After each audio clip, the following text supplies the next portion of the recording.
freedom from sin,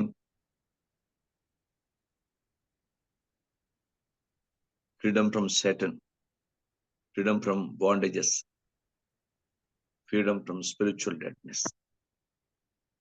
ఇలా 4 సంగతులు. మనం ఎలా స్వతంత్రం పొందుకుంటాం? సత్యం మనల్ని స్వతంత్రంగా చేయాలి. కుమారుడు మన స్వతంత్రంగా చేయాలి. ఆత్మ స్వతంత్రం చేయాలి. ఇలా 3 సంగతులు నేర్చుకొని అబ్రహాము ఎలాగ వాగ్దానం స్వతంత్రించుకున్నాడు రోమిల రాష్ట్రపతి నుంచి కొంచెం జ్ఞాపకం చేశాను. క్లుప్తంగా నిన్న దేవుని పాదాల దగ్గర ఈ విషయాన్ని ధ్యానించాను. అయితే సత్యం గురించి కొంచెం డీప్గా వెళ్దాం. లోతుగా వెళ్తే సత్యం చాలా చాలా బ్రాడ్, చాలా పెద్దది. హోషేయ గ్రంథం 4వ అధ్యాయం దేశంలో సత్యము లేదు అంటాడు. హోషేయ గ్రంథం 4వ అధ్యాయం చదువుతుంది. దేశంలో సత్యం లేదు. దేశం ఆ స్థితిలో ఉంది. బైబిల్ గ్రంథాన్ని పరిశీలిస్తే యోహాను సువార్త 8వ అధ్యాయం 36 కానీ 34 కానీ 2 కూడా సత్యం మిమ్మల్ని స్వతంత్రంగా చేయను. తర్వాత 8:31 కూడా దేవుడు మీరు సత్యమును గ్రహించినట్టయితే సత్యమును స్వతంత్రం చేస్తున్నాను. ఇలా 36లో కుమారుడు స్వతంత్రం చేస్తుంటాడు. సత్యం అంటే యేసుక్రీస్తు ప్రభు, సత్యం అంటే వాడు. బైబిల్ గ్రంథంలో సత్యం కొంచెం లోపలికి వెళ్తాం. ఏంటి? మనకున్న వాటన్నిటికంటే సత్యాన్ని ప్రియంగా ఎంచుకోవాలి. సత్యమును ప్రియంగా ఎంచుకోకుండా సత్యాన్ని అవలంబించడం కష్టం. జాగ్రత్త గమనించాలి. జకర్యా గ్రంథాన్ని జాగ్రత్త మీరు 8వ అధ్యాయము 19వ వచనం మీరు సత్యమును సమాధానమును ప్రేమగా ఎంచుకోండి. ఇప్పుడు ఉపవాసం చేసినప్పుడు మీరు సత్యమును సమాధానం ప్రేమగా ఎంచుకోండి. ఎందుకంటే ఏది ప్రియంగా ఎంచుకుంటామో దాన్ని ఎక్కువ తింటాం. జనరల్ గా తినే ఆహారంలో ఏది ప్రియమైన బట్ట మనకి ఎక్కువ ఇష్టం, అందంగా బాగుండి స్ట్రాంగ్ గా ఏ ఉంటాయి బట్టలు డ్యూరబుల్ గా, ఆ బట్టలు వేసుకుంటాం. ఏది మన చెప్పులు మనకి ఏది ప్రియంగా చాలా బాగుంటాయి, మనకి షూస్ బాగుంటాయి అనుకుంటే ఆ షూస్ ని ఎక్కువగా వాడే ప్రయత్నం మనం చేస్తాం. ఇలాగా ఏది ప్రియముగా ఎంచుకుంటామో దాని మీద శ్రద్ధ ఎక్కువ ఉంటుంది. కనుక సత్యాన్ని ప్రియముగా ఎంచుకోమంటున్నాడు ఇక్కడ పరిశుద్ధాత్మ రాస్తూ మనకి ఆత్మ సంబంధిగా మనం నేర్చుకుందాం. సత్యాన్ని మనకున్న జనరల్ గా మన భార్యను, భర్తని, పిల్లల్ని, కుటుంబాన్ని, సంఘాన్ని, సమాజాన్ని, ఏవో మనకున్న శరీరాన్ని, మనకున్న ఆహార పదార్థాలు, కొన్ని మనకున్న బంగారం, బట్టలు, ఇలా మనకున్న చెప్పులు, రకరకాల వస్తువులు మనం ప్రేమగా ఎంచుకోవడం సహజం. కానీ ఇక్కడ సత్యాన్ని, సమాధానాన్ని 2 మీరు ప్రేమగా ఎంచుకోండి. అప్పుడు ఉపవాస యొక్క ఫలితం మనం చూస్తాం. ఉపవాసంలో ఉన్న శక్తిని మనం చూస్తాం. ఉపవాసంలో గొప్ప విడుదల మనం చూస్తాం. కనుక ఎవరు సాధారణంగా ఉండటానికి వీల్లేదు. ఎందుకంటే స్వతంత్రత లేకుండా దేనికి బానిసరం కాకూడదు. భారతదేశాన్ని స్వతంత్రం వచ్చి 77 సంవత్సరాలు, 47 లెక్కేసుకున్నా అది 53, ఇది 24, 77 సంవత్సరాలు. సుమారుగా 77 సంవత్సరాలు భారతదేశ స్వతంత్రం వచ్చేనా ఇప్పటికి ఇంకా పూర్తి స్వతంత్రం లేదు. చాలా భయంకరంగా ఉంది ప్రపంచం. చాలా గలిబిడిగా ఉంది. వృద్ధాప్యంలో ఉన్న స్త్రీని కూడా అత్యాచారం చేస్తున్నారు. చిన్న పిల్లల్ని సైతం అత్యాచారం చేస్తున్నారు. ఇంత దుర్మార్గమైనటువంటి పరిస్థితి, ఒక మృగము లాంటి పరిస్థితి సమాజంలోకి వచ్చేస్తుంది. మనిషిని దేవుడు మనిషిగా సృష్టిస్తే మృగం కంటే భయంకరంగా తయారవుతున్న పరిస్థితులు ప్రపంచంలో ఎక్కువ ఉన్నాయి. ఘోరాతి ఘోరం ఉన్నాయి. మనిషిని చంపుకోవడం, మనిషే తినడం, మనిషే అత్యాచారం చేయడం, అయినా 2 మగవాళ్ళు పెళ్లి చేసుకోవడం, 2 ఆడవాళ్ళు పెళ్లి చేసుకోవడం, అయినా ఈ ప్రపంచంలో కాలిఫోర్నియాలో ప్రపంచం అంతా ఇంచుమించు వ్యాపించిందండి. కాలిఫోర్నియాలో అక్కడ ఎక్కువగా అంచేత ఇలా ప్రపంచాన్ని గమనించండి. చాలా భయానకమైన పరిస్థితులు ప్రపంచంలో నెలకొన్నాయి. చాలా ఘోరంగా. కారణం సత్యమును ప్రేమగా ఎంచుకోవడం. సత్యానికి తగిన ప్రాధాన్యత లేకపోవడం, సత్యాన్ని జీవితంలో అనువర్తింప చేసుకునే వారుగా ఉండకపోవడం. సత్యాన్ని ప్రియంగా ఎంచుకున్నాం అనుకోండి, సత్యం తప్పకుండా అనుసరిస్తాం. సత్యం మన జీవిత భాగస్వామి అయిపోతుంది. ప్రతిరోజు సత్యాన్ని పలుకుతాం, సత్యంగానే జీవిస్తాం, సత్యంగానే మాట్లాడతాం, సత్యంగానే ఉంటాం. ఆ సత్యమే జీసస్ అనే వాక్యం కూడా సత్యమే. కనుక మొట్టమొదటి సత్యాన్ని ప్రియంగా ఎంచుకోవాలంట. దేవునికి స్తోత్రం కలుగుగాక. బైబిల్ గ్రంథం చెప్తుంది. అంతేకాదు, సత్యాన్ని అనుసరించి నడుచుకోవాలి. అది మొదటి యోహాన్ రాసిన, చూడండి, యోహాన్ రాసిన 3 పత్రికల్లో, యోహాన్ రాసిన 3 పత్రికల్లో మూడో పత్రిక లేకపోతే రెండో పత్రిక, మూడో పత్రిక బహుశా స్పష్టంగా రాస్తాడు. మీరు నా పిల్లలు సత్యమును అనుసరించి, 3:2 పాస్టర్ అండి. నా అమ్మా, పిల్ల మూడో నా పిల్లలు సత్యమును అనుసరించి నడుచుకొనుచున్నారని వినుట ఆ, కంటే నాకు ఎక్కువైన సంతోషం లేదు. అది ప్రైజ్ గాడ్. సత్యమును అనుసరించి నడుచుకోవాలి. సత్యాన్ని వింటున్నాం, సత్యాన్ని చదువుతున్నాం, సత్యాన్ని, ఈ రెండు సరిపోదు. సత్యాన్ని కుటుంబంలో, సంఘములో, భార్యభర్తలో, పిల్లల్లో, సమాజంలో అమలుపరిచినటువంటి దైవిక స్థితి, క్రియాపూర్వకంగా సత్యంలో జీవించే దైవికమైన జీవితం కావాలి. ఇలాంటి జీవితాన్ని దేవుడు కోరుతుంటాడు. సత్య సంబంధమైన జీవితం అంటే అదే. దేవునికి స్తోత్రం కలుగుగాక. సంఘము ఎప్పుడూ సగం సత్యంలో ఉండకూడదు, సర్వసత్యంలో ఉండాలి. సర్వసత్యంలో ఎవరు నడిపిస్తారు? పరిశుద్ధాత్మ దేవుడు. బైబిల్ గ్రంథం చెప్తుంది, ఆయన వచ్చినప్పుడు మిమ్మల్ని సర్వసత్యంలో నడిపించని యోహాను సువార్త 16వ అధ్యాయంలో రాయబడుతుంది. కనుక సత్యము, సర్వసత్యంలోనికి మనం వెళ్ళాలి అంటే మనం సత్యాన్ని అనుసరించాలి. అందరం నేర్చుకుందాం. సత్యమైనటువంటి బ్రతుకుని దేవుడు వాంఛిస్తున్నాడు. అది వాక్యంతో, యేసుతో కూడిన జీవితం కనుక సత్యాన్ని మనం కోరుకోవాలి. Praise the Lord. అందుకే దేవుడు అంటాడు, నేను అంతరంగంలో సత్యమనే కోరుతున్నాను. అంటే దావీదు రాస్తాడు ఏడుస్తూ, నీవు అంతరంగంలో సత్యమే కోరుతున్నావు ప్రభా అంటాడు. కనుక సత్యమే మన జీవితంలో ఉండాలి. లేకపోతే సత్యము లేకపోతే సత్య సంబంధంగా ఉండలేం. బైబిల్ గ్రంథం చెప్తుంది లేఖనంలో, సత్యమునకు యేసు ప్రభువారు సాక్షిగా ఉండమని చెప్పాడు. ఆయన సాక్షిగా ఉన్నాడు. నేను సత్యమునకు సాక్ష్యం చెప్పుటకే పుట్టాను. యోహాను సువార్త 18:36. నేను సత్యము కొరకు సాక్ష్యం చెప్పడానికి పుట్టాను. ఆయన మనం సత్యమునకు సాక్షిగా ఉండాలట. అంటే క్రీస్తుకు సాక్షి ఉండాలి, వాక్య సంబంధ జీవితానికి సాక్ష్యం కలిగి ఉండాలి. ఏమీ లేకుండా స్వతంత్రం కాలేదు. ఎందుకంటే మానవుని బానిసత్వం చాలా వెరీ డేంజరస్. 430 సంవత్సరాల ఇశ్రాయేలు బానిసత్వం నుంచి విడిపించడానికి దైవ సేవకుడిని మోషేని వాడుకొని 10 తెగుళ్ళు పంపిస్తే కానీ ఫరో పంపించాడు కాదు. 10 తెగుళ్ళు పంపించి చివరికి ఫరో యొక్క కుమారుడి మీద వేటు వేస్తే గానే మొత్తం ఇశ్రాయేల్ని విడిచిపెట్టలేదు. అంత బానిసలు చేశాడు ఫరో. దాన్ని బట్టి ఆలోచించండి, ఎంత సత్యం బైబిల్ గ్రంథం సత్యం మామూలు కాదు. మనం బానిస బతుకు అది కాదు. ఇంకా కొంచెం లోపలికి వెళితే, మీరు దేనికి మీరు ఎక్కువగా లోబడుతున్నారు దానికే మీరు దాసులు కదా. దేనికి మీరు లోబడుతున్నారు దానికే దాసులు కదా. పాపం వచ్చే ప్రతివాడును పాపనికే దాసులు కదా. ఈ యొక్క యోహాను సువార్త 8:34. మీరు దేనికి దాసులు ఉంటారు? సత్యానికి దాసులు ఉంటారా, లేక పాపానికి దాసులు ఉంటారా? నీతికి దాసులు ఉంటారా, లేక పాపానికి దాసులు ఉంటారా? మనం నీతికే దాసులు ఉండాలి, సత్యానికే దాసులు ఉండాలి. మరి పాపానికి దాసులు ఉండకూడదు. మన దేవుడు పిలిచిందే, మన దేవుడు సత్యమును, మన పిలుపులోనే గొప్ప దైవిక సత్యం ఉంది. దేవునికి స్తోత్రం కలుగుగాక. బైబిల్ గ్రంథం దేవుని వాక్యం చెప్తుంది, మన స్వతంత్రంగా ఉండటానికే పిలిచాడు దేవుడు.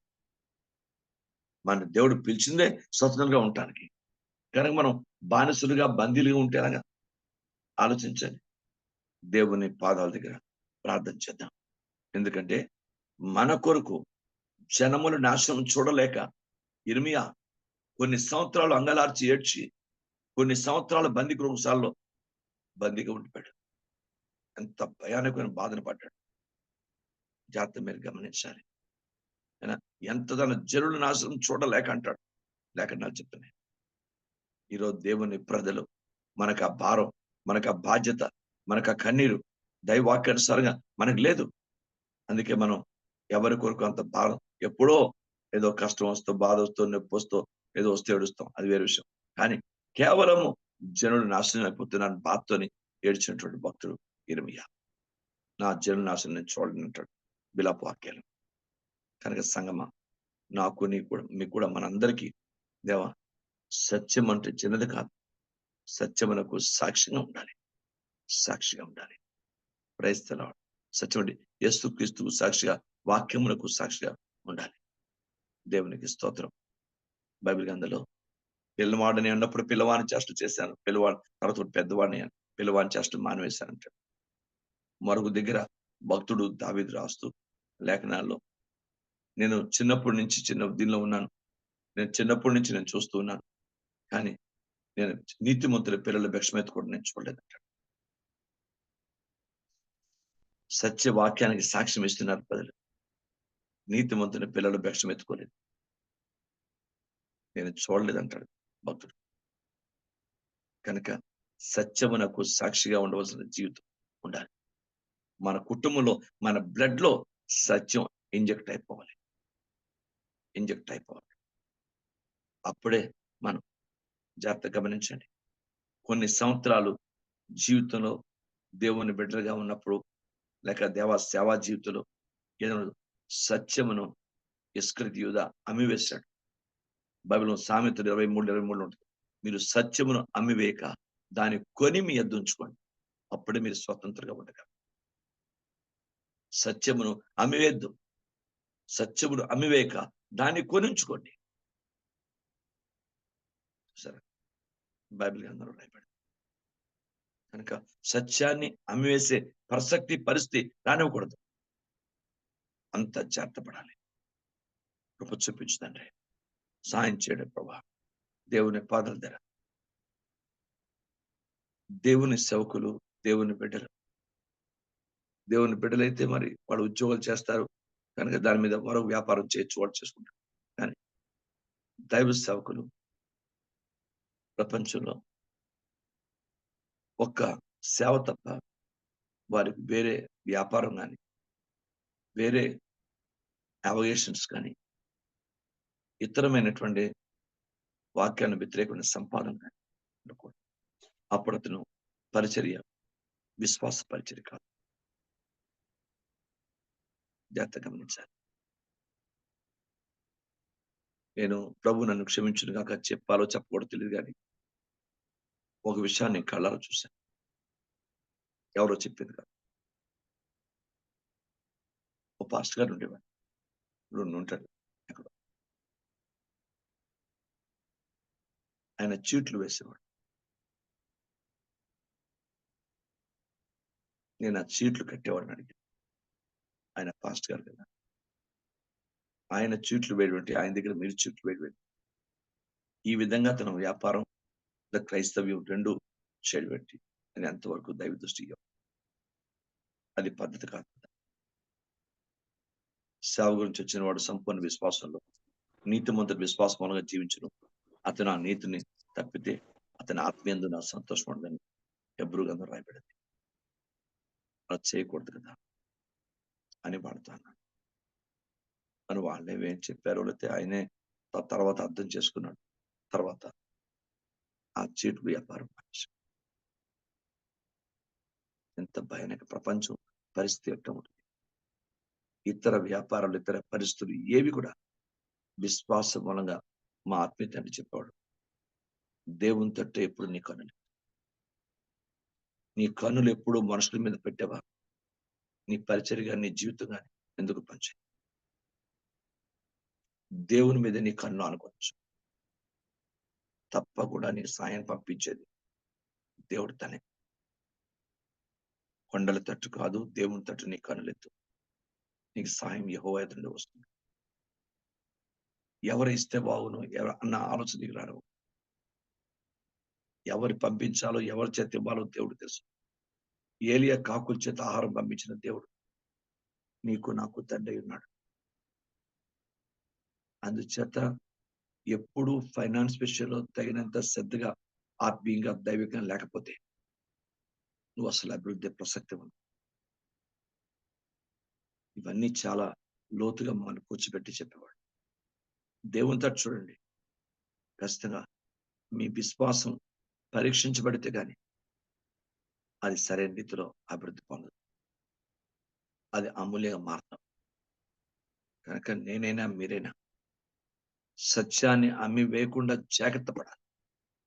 డబ్బు గురించో, స్త్రీ గురించో, పురుషు గురించో, లోకం గురించో, పరిస్థితుల గురించో, మన కుటుంబాల గురించో, దేని గురించో సత్యాన్ని ఎప్పుడూ అమ్మి వేసే ప్రసక్తి నీ దగ్గర రానివ్వద్దు.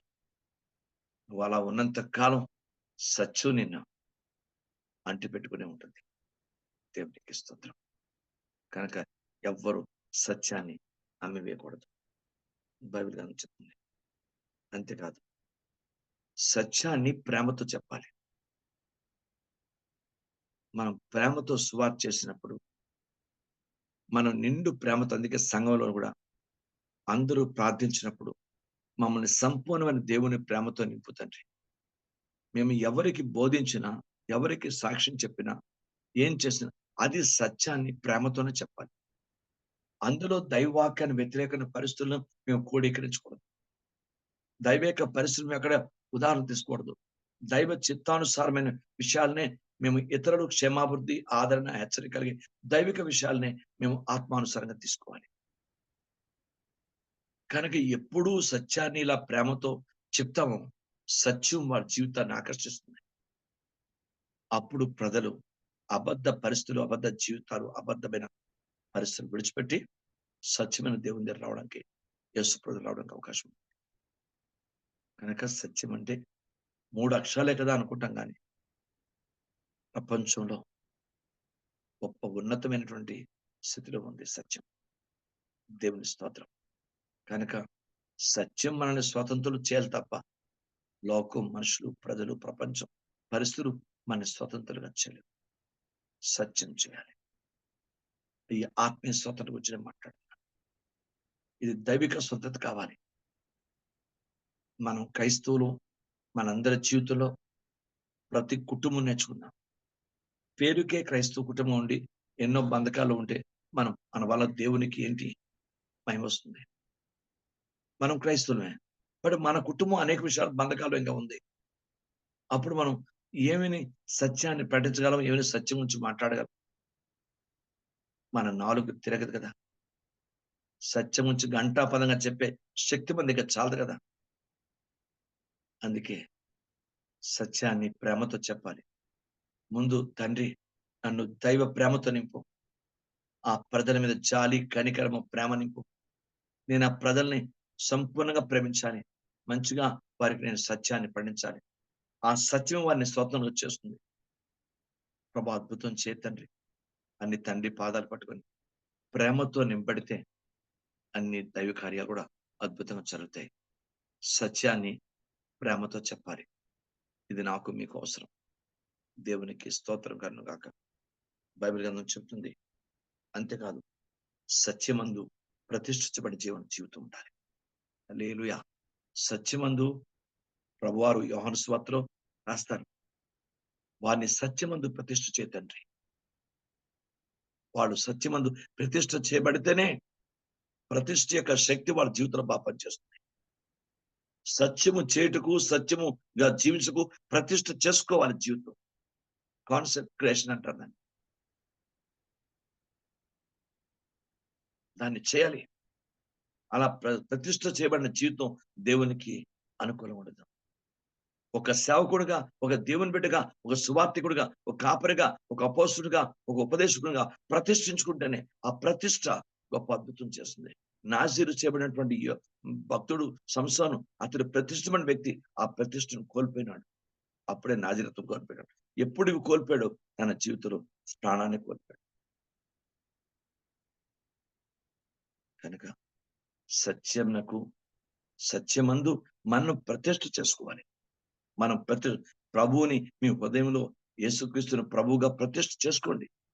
మొదటి పేతురు గ్రంథంలో రాస్తాడు. ఏదో జీవితం కాదు. నా జీవితం, మీ జీవితం సత్యమందు చాలా శక్తివంతంగా ఉండాలి. ఇలా ఉంటేనే సత్యానికి స్తంభంగా ఉండగలం. దేవునికి స్తోత్రం. హల్లెలూయా! ఇవన్నీ మనం పాటించగలిగితే సత్యమునకు ఎందుకు ఇవన్నీ కూడా బలంగా ఉండి సత్యమునకు ఒక స్తంభం. ఇక్కడ సత్యమునకు స్తంభంగా ఉంటేనే నీవు పరలోకంలో జయస్తంభంగా ఉండటానికి అవకాశం ఉంటుంది. దేవునికి స్తోత్రం. లేఖనాలు చెప్తున్నాయి. జయించు వారిని నేను నా మందిరంలో, నా ఆలయంలో ఒక స్తంభంగా చేస్తాను. మంచిది. సత్యాన్ని ఎప్పుడు ఇంత కూలంకషంగా, దైవికంగా పాటిస్తామో, ఆ సత్యమే మనని ఉన్నత విజయాన్ని తీసుకెళ్తుంది. స్వతంత్రులు చేస్తుంది. విజయాన్ని తీసుకెళ్తుంది. అంతేకాదు మనం దేవుని ఆలయంలో, దేవుని మందిలో ఒక స్తంభంగా మనం ఉంటాం. దేవునికి స్తోత్రం. ఎంత గొప్ప దైవిక ఆశీర్వాదం అది. ఆలోచించండి ఇప్పుడు. అంటే సత్యానికి ఎంత ప్రాధాన్యత ఉంది. మనం 3 అక్షరాలు మనం ఆలోచిస్తాం గాని ఎంత ప్రాధాన్యత ఉంది. ప్రభువు చెప్పారు. నేను సత్యం కొరకు సాక్ష్యం చెప్పడానికనే పుట్టాను. ఆయనే సత్యం. Praise the name of Jesus. ఈరోజు ఏదో అన్నట్టు కాకుండా భారతదేశానికి స్వతంత్రనే కాదు గాని మనకి ఆత్మీయ స్వతంత్రత పూర్తిగా ఉండి తీరాలి. మనము సత్య సంబంధమైన వ్యక్తులు కావాలి. Praise the lord. బైబిల్ గ్రంథం చెప్తుంది. సత్య సంబంధులైన వారు మాత్రమే ఉన్నతమైన రాజ్యంలో ఆయనతో బేయండ పరిపాలన ఉండగా అసత్య సంబంధులు అంటే అబద్ధికులు అవుతారు. అసత్య సంబంధులు దేవుని రాజ్యానికి అసలు వెళ్ళడం కష్టం. అంచేత సత్యాన్ని మాట్లాడాలి. నేను మీకు తర్వాత 2 కొరింథీ 3:17 చెప్తాను తర్వాత. ఆత్మ ఎక్కడ ఉంటుందో అక్కడ స్వతంత్రం ఉంటుంది. అది పరిశుద్ధాత్మ ఎక్కడ ఉంటే అక్కడ నీలో ఉంటే నీలో స్వతంత్రత ఉండి తీరాలి. పరిశుద్ధాత్మ ఉన్న బానిస అయిపోవనుకో ఇంకా దాని పరిణామం ఆలోచించండి. నేను రాత్రి చెప్పాను. ఇది తినలేకపోతే ఉండలేను, ఇలా లేకపోతే ఉండలేను, అలా చేయలేకపోతే ఉండలేను. నో, చాలా తప్పది. చాలా తప్పు. నేను పరుపు లేకపోతే పడుకోలేను, లేకపోతే కింద పడుకోలేను, మీద పడుకోలేను, ఇక్కడ పడుకోలేను, ఇది తినలేకపోతే ఉండలేను, అది చేయలేకపోతే ఉండలేను. నో, అన్ని పరిస్థితులకి అలవాటు పడినప్పుడే దేవుని మహిమ కొరకు జీవించగలం. దేవుని చిత్తాన్ని నెరవేర్చగలం. Praise the name of Jesus. ఆలోచించండి. అందుకే దేవుడు సేవలో అన్నిటికీ అలవాటు పడిపోవాలి. దేవునికి స్తోత్రం. Glory to God. నాకు మీకైనా సరే తండ్రి సత్యములో ఎంత కూలంకష అని మరోసారి నేను మీకు లేఖనంలో చెప్తున్నాను. సత్యము అనుసరించి నడుచుకోవాలి. సత్యాన్ని ప్రియంగా ఎంచుకోవాలి. సత్యమునకు సాక్షిగా ఉండాలి. సత్యాన్ని అమ్మివేయకుండా చేతపడాలి. సత్యాన్ని ప్రేమతో చెప్పాలి. సత్యమును ప్రతిష్ఠించుకోవాలి. సత్యమునకు మనం ఎక్కువ ప్రాధాన్యత ఇవ్వాలి. అప్పుడే సత్య స్తంభముగా, సత్యమునకు స్తంభంగా ఉండగలం. దేవునికి స్తోత్రం. ఇంత దైవిక స్థితిని పరిశుద్ధాత్మ తండ్రి సత్యంలో పెట్టాడు. కనుక ఎవ్వరూ మామూలుగా ఉండకూడదు. ఇంత ఇప్పుడు రాసుకునే విషయాల మీద చేతులుంచి ప్రార్థన చేసి ఒక్కొక్కటి జీవితాలను అనువర్తింప చేసుకుంటూ ఈ విషయాలన్నింటి మీద ప్రాధాన్యత ఉంచండి. సత్యంగా ఉన్నవాడిని దేవుడు ఎప్పుడు తోసివేయడు. నేను ఇది కంప్లీట్ గా వస్తే బైబిల్ ఇంచుమించు సత్య స్వరూపంలోకి వెళ్ళిపోతాం. అంటే దేవుని వాక్యం సర్వసత్యంలో పరిశుధాత్మ సర్వసత్యం నడిపిస్తాడు. అలాగే ఇంచుమించు సత్యంలో పూర్తిగా నిమగ్నమై ఉన్నాం. అది అర్థం. దేవునితో ఇంత దైవిక స్థితి ఉంది. ప్రభా ప్రతి దాంట్లో సత్యం మాట్లాడు. చాలా కష్టమైనటువంటిది ఇది. చాలా కష్టం. ఆలోచిద్దాం, ప్రార్థన చేద్దాం. తప్పకుండా సత్యానికి మనం అప్పగించుకుందాం. అందుకే యేసు ప్రభు శిలువను చేయించడానికి కారణం అదే. ఆయన సత్య సంబంధి. సత్య సంబంధాన్ని ప్రతి ఒక్కడు నా మాట వింటాడు, రాస్తాడు. సత్యము కోరేవారు తప్పకుండా ఆయన మాట వింటారు. కనుక సత్యంలోనే మనం ఉండి తీరాలి. ప్రభా నాకు అట్లాంటి దైవిక జీవితం దయచేయండి. సత్యం చాలా పటిష్టమైంది. అలాంటి జీవితం నాకు దయచేయండి. నన్ను కరుణించిన నేను మీరు కూడా నేర్చుకున్నాను. బాధాకరమైన పరిస్థితి ఏంటంటే పరిశుద్ధాత్మ పొంది కూడా ఎక్కువగా అబద్ధాలు ఆడేస్తున్నాం. వద్దు, వద్దండి, వద్దమ్మా, వద్దయ్యా, అందరూ నేర్చుకున్నాం. దేవుని పాదన చాలా జాగ్రత్త పడతాం. అప్పుడే నేను మీరు సత్యలో నిలదొగ్గలం, సత్యలో ఉండగలం. క్రైస్తవ బైబిల్ గ్రంథంలో ఉదయం అంటాడు, సత్యం అంట సాధారణంగా ఉండదు, దగ్గరగా ఉండదు, బహు దూరంగా ఉంటుందట. ప్రసంగి రాస్తాడు, సత్యము బహు దూరంగా ఉంటుందట. ఇక అర్థండి, చిన్నది కాదు సత్యం అంటే. మీరు ప్రసంగి ఒకసారి చూడండి, చదివి నేను ముగించేస్తాను.